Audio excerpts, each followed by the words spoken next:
7:35 a esta hora de la mañana le damos la bienvenida a la licenciada Cristina Freire. Ella es vocera de los centros de diálisis del Ecuador. Con ella vamos a estar hablando acerca de la deuda del IES y el Ministerio de Salud Pública con las dializadoras del país.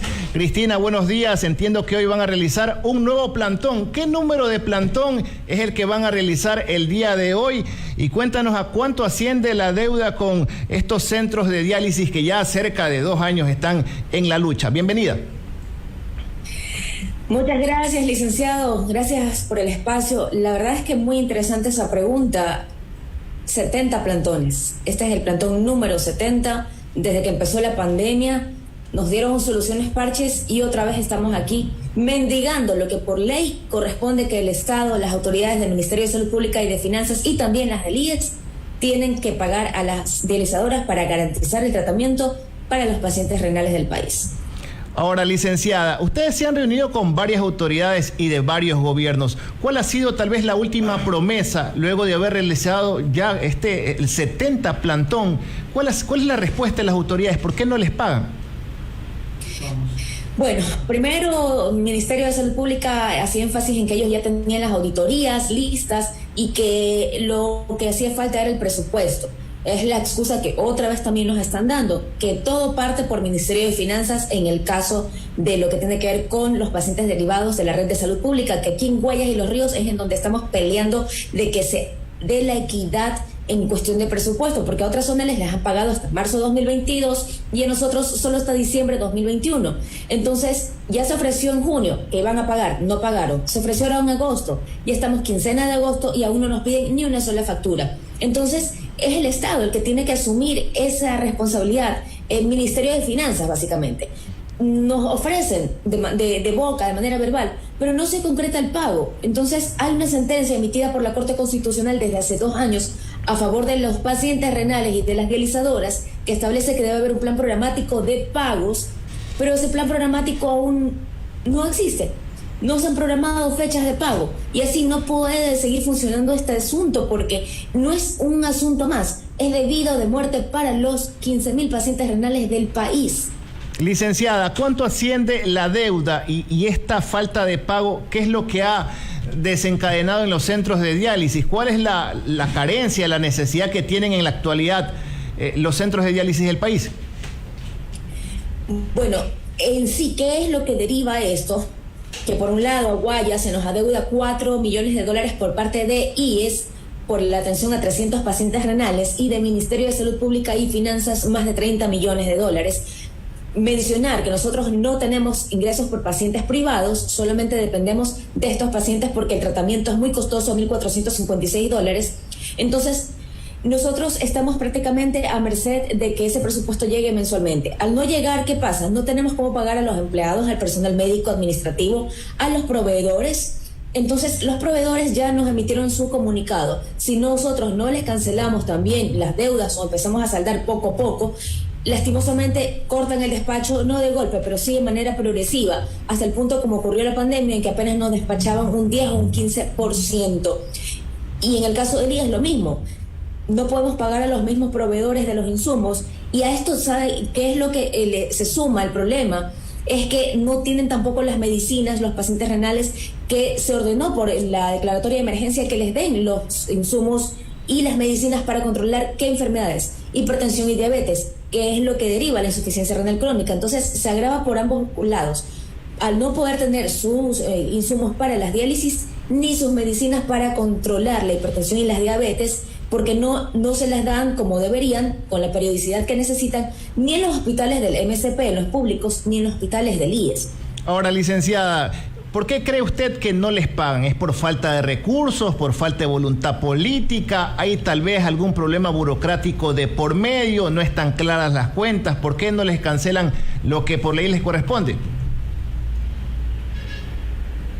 Bueno, sí, lastimosamente es un conjunto de varias problemáticas. Por un lado, hace falta voluntad, porque si hubiera la voluntad, ya esa sentencia se hubiera cumplido hace mucho tiempo atrás. Por otro lado, siempre nos refieren que este gobierno ha sido el que ha recibido el presupuesto estatal, pues muy caotizado, y no han podido priorizar para todos los recursos para los sectores que necesitan. pero ya han pasado más de un año de este gobierno, ya a estas alturas deberían haber estructurado el presupuesto estatal, pero nosotros somos como la última rueda del coche, la salud renal del país. No tenemos partida presupuestaria propia. Nuestra partida presupuestaria no existe. Estamos como gastos varios, junto a gastos de movilización y de otros temas que son realmente gastos banales al lado de lo que se requiere prioridad para la salud renal. Hasta ese punto incluso no se da énfasis en que debe priorizarse la salud renal. Entonces, es un compendio de muchas cosas, lastimosamente, y que ahora sabemos que llegó un nuevo presupuesto, pero es para pagar a clínicas privadas, no a las dializadoras directamente. Las clínicas privadas tienen igual sus ingresos por pacientes, por otras patologías. Nosotros solamente nos dedicamos al paciente renal. Licenciada, la última pregunta, yo sé que está con el tiempo. ¿Tiene tal vez los datos de las personas que lamentablemente han fallecido porque se desmejoró la atención en el centro de diálisis al que acudía con frecuencia para recibir su tratamiento? Y finalmente, ¿cuál sería su mensaje a las autoridades a través de este medio? Sí. En cuestión de cifras, ahorita estamos haciendo también el cruce actualizado, pero le comento, por ejemplo, solamente en lo que va de 3 meses ya han fallecido 70 personas aquí en Guayas y Los Ríos.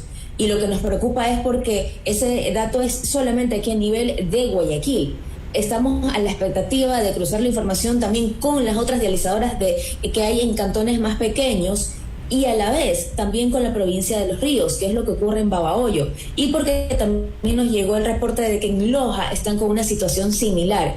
A la mayoría de las otras provincias sí les han pagado hasta marzo de 2022, pero hay algunas ciudades como Loja a las que también están en situación similar como nosotros, sin los recursos necesarios que aún no les dan, sin haber ese plan programático de pago. Nosotros estamos en esta protesta hoy a las 10:30 en la Corte Constitucional. Vamos a marchar hasta la gobernación del Guayas, y lo que apelamos es a que Pablo Arosemena, que ya antes fue gobernador, ahora a cargo de la cartera de Estado de Finanzas, por favor priorice esos recursos. Esto es de vida o de muerte para estas personas.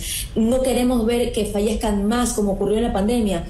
Más de 500 personas en una pandemia, la mayoría, no porque estaban agravados por el COVID, como hacían en los reportes por post-mortem, sino porque se agravaba su situación al no recibir sus medicinas y sus diálisis. La mayoría falleció por ineficiencia, por inequidad presupuestaria, porque no solamente es no poder pagarle al proveedor, también el personal. ¿Qué pasa? El personal renuncia al no tener su dinero para poder ir, porque obviamente uno trabaja para también mantener a su familia. Entonces imagínense los panoramas por donde estamos: sobreendeudamiento, no poder pagar al personal médico administrativo, no poder cubrir todos los turnos, los insumos ya están escaseando, dializadoras que dicen que ya va a tocar prácticamente cerrar sus puertas. Algunas de hecho ya lo han hecho, ya han cerrado sus puertas porque no han dado para más con el sobreendeudamiento.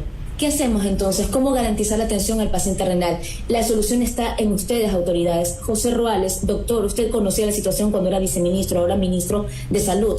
Conduélanse con estas 15,000 pacientes cuyas familias están desesperadas porque sus vidas, las vidas de estos pacientes, penden de un hilo, y lo que hace falta es voluntad, y también que se investigue la corrupción en la que se beneficia a unos más que a otros al momento de asignar el presupuesto estatal. 7:43. Aquí estaba el pronunciamiento de la licenciada Cristina Freire. Ella es vocera de los centros de diálisis del Ecuador, hablando acerca de esta deuda del IES y el Ministerio de Salud Pública con las dializadoras del país. Licenciada, muchísimas gracias por estos minutos aquí en Buenos Días América. Gracias a ustedes, y ojalá Dios permita que las autoridades realmente cumplan con esta sentencia, porque no queremos más muertos. Gracias. Gracias a usted. 7:44.